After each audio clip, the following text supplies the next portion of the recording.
'DJ Tillu, Tillu square' ఈ 2 movies చూసిన తర్వాత మన 'స్టార్ బాయ్' సిద్దు ఇంకా టిల్లు క్యారెక్టర్‌లోనే ఉండిపోయాడనిపిస్తుంది. ఆ తర్వాత వచ్చిన మూవీస్ ఏం జూసినా.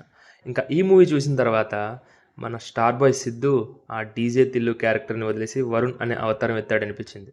బావుంది గైస్ మూవీ. తెలుసు కదా! చాలా బావుంది. నాకైతే బా నచ్చింది. ప్లాట్ విషయానికొస్తే వరుణ్ పెళ్లి చేసుకొని ఒక ఫ్యామిలీని క్రియేట్ చేసుకోవాలనుకుంటాడు. ఈ ప్రాసెస్‌లో అంజలి అనే అమ్మాయిని లవ్ చేసి పెళ్లి చేసుకుంటాడు. ఇంకా పిల్లల విషయానికొచ్చేసరికి ఒక ప్రాబ్లమ్ వచ్చి పడుతుంది. ఈ ప్రాబ్లమ్ వచ్చిన తర్వాత వీళ్ళ లైఫ్‌లో రాగా ఎలా వచ్చింది? ఇంకా కన్‌క్లూజన్ ఏంటి? వీళ్ళ లవ్ స్టోరీ ఎలా సాగింది? అనేది స్టోరీ లైన్. మూవీ మొత్తం ఒక ట్రయాంగిల్ కోర్ పాయింట్ మీద రన్ అవుతూ ఉంటుంది. ఈ 3 క్యారెక్టర్స్ మధ్యన సిట్యుయేషన్స్ ఏంటి? వాళ్ళ సంభాషణలేంటి? ఆ డైలాగ్ రైటింగ్ అనేది చాలా పర్ఫెక్ట్‌గా బ్లెండ్ అయ్యాయి మూవీలో.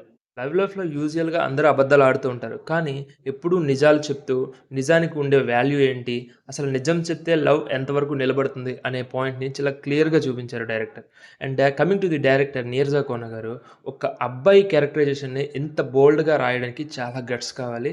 అండ్ ఆవిడ అబ్బాయి మనసుని చాలా అర్థం చేసుకోవాలి. ఎందుకంటే ఒక లవ్ చేస్తున్న అబ్బాయి, లవ్‌లో ఉన్న అబ్బాయి, తన లోపల ఉండే ఆవేదన ఏంటి అనేది క్లారిటీగా అర్థం చేసుకున్న వాళ్ళు మాత్రమే ఈ క్యారెక్టరైజేషన్‌ని రాయగలరు. పెర్ఫార్మన్స్ వైస్ మన 'స్టార్ బై సిద్దు' వరుణ్ అనే క్యారెక్టర్‌లోకి దూకేసాడని చెప్పుకోవచ్చు. చాలా బాగా యాక్ట్ చేశారు ఆయన. And coming to the heroines Srinidhi Shetty and రాశి ఖన్నా. రాశి ఖన్నాకి ఆఫ్టర్ లాంగ్ టైమ్ ఒక మంచి క్యారెక్టర్ అయితే పడింది.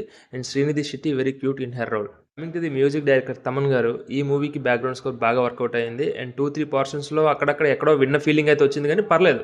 It's good. And coming to the songs 2 songs అయితే చాలా బాగున్నాయి. పిక్చరైజేషన్ కూడా ఎక్సలెంట్‌గా ఉంది. 'స్టార్ బాయ్' అండ్ 'హర్ష' మధ్య వచ్చే 2 కన్వర్జేషన్స్ ఉంటాయి. ఆటికైతే యూత్ కంపల్సరీ విజిల్ మూవ్‌మెంట్స్ అయితే పక్కా పడతాయి. ఫ్యామిలీతో చూడొచ్చా అంటే నో. ఫ్యామిలీతో చూడకూడదు. సింగిల్‌గా వెళ్ళండి లేదా ఫ్రెండ్స్‌తో వెళ్ళండి. లేదా పార్ట్నర్స్ అయితే ఎళ్ళొచ్చు.